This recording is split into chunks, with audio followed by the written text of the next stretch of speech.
অনেক দিন হয়ে গেল ভিডিওটা এডিট করা হয়নি দেখে ছাড়তে পারিনি। হ্যালো ভিউয়ার্স, সবাই কেমন আছেন? আশা করি সকলে ভালো আছেন।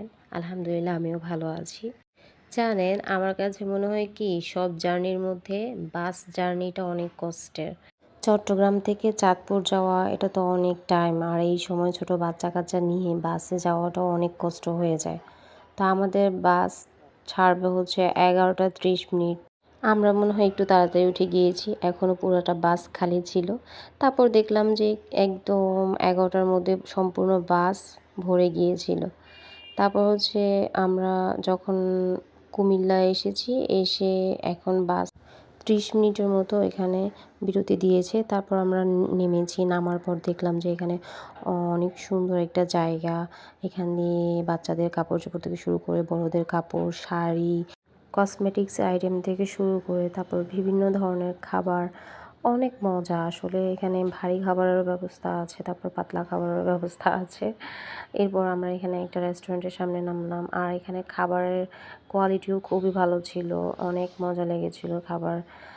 তারপর হচ্ছে গিয়ে দেখেন রেস্টুরেন্টের সামনে কত সুন্দর ফুলের একটা নার্সারি বলতে পারেন, ছোটোখাটো দুই পাশেই ছিল। তারপর আমি ওখানে মারিয়ামকে এখানে দাঁড়া করালাম একটু ছবি টবি তোলার জন্য। এরপর হচ্ছে আমিও এখানে কিছু ছবি তুললাম। তারপর দেখেন ছবি তুলতে দাঁড়াতে বললেই দুষ্টামি শুরু হয়ে যায়, নড়াচড়া করছে। তো ছবিটা কীভাবে তুলবো বলেন।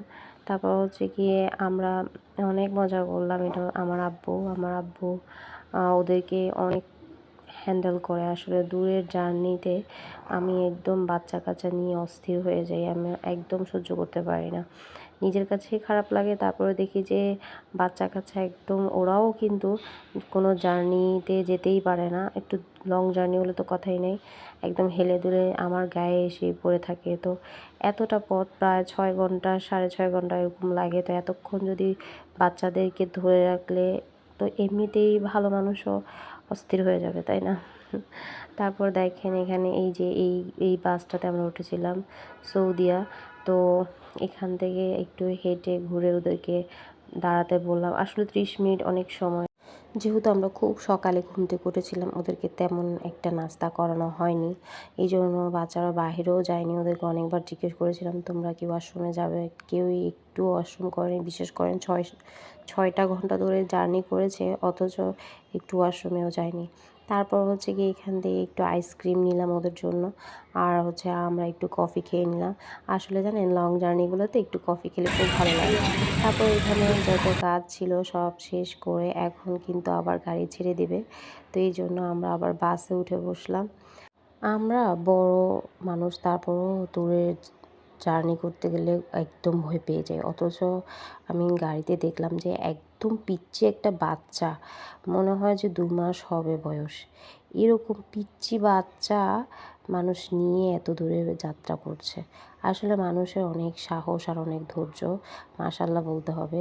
কিভাবে যে এত ছোট বাচ্চা নিয়ে মানুষ যাওয়ার সাহস করে। আমার যখন মাহাদি মারিয়াম একদম ছোট ছিল, বিশ্বাস করেন আমি বাসা থেকে বেশি কোথাও যেতাম না। একদম বলতে গেলে 3-4 বছর আমি ঘরবন্দি অবস্থায় ছিলাম। এখন টুকটাক একটু যাই। বলেছিলাম না জার্নি করতে পারে না, দেখেন বমি করে কী অবস্থা হয়েছে। তো আজকের মতো এই পর্যন্ত। সবাই ভালো থাকবেন, সুস্থ থাকবেন। আল্লাহ হাফেজ।